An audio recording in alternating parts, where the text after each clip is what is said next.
Well, leg one was a classic Solitaire leg. It had absolutely everything. We had a bit of a demolition derby going around Cape Finisterre and 30-40 knots downwind, huge waves, biggest waves I've ever seen.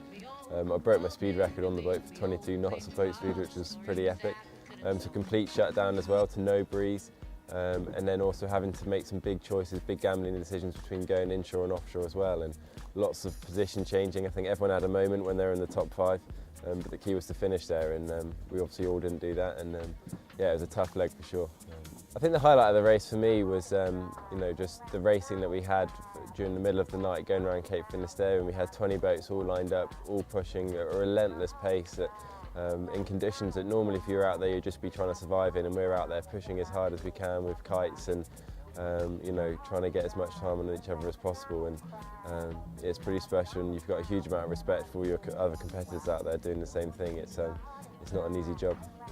The hardest part of the race was after dealing with breaking my spinnaker. I had a problem on board, which meant that I went into a broach and then had some big seas and big conditions in order to get the kite back down in, and I unfortunately broke my biggest kite and then had to use the smallest one for the rest of the race, and that was a big challenge just to get that down, and I managed to do it, but I had to act quickly in order to not have any further damage incorporate on the boat and stuff, and managed to just about get away a bit of damage, but not too unscathed.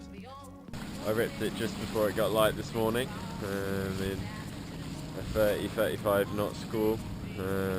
Tried to get it down while broached, which was a bad idea. Ended up having to cut the halyard and cut the sheet away and then bring it in through the water. And in that process it got us a bit of a rip in the bottom. Yeah, I mean, after I broke the spinnaker, obviously there was a huge down point. I thought, I knew the rest of the race was going to be in light winds, and having to use my small one I was going to be a lot slower. So that was a real kind of downer, but then I managed to repair it, managed to get it up again, and that was really good to be able to start using it again. And then it blew again because my repair wasn't too good.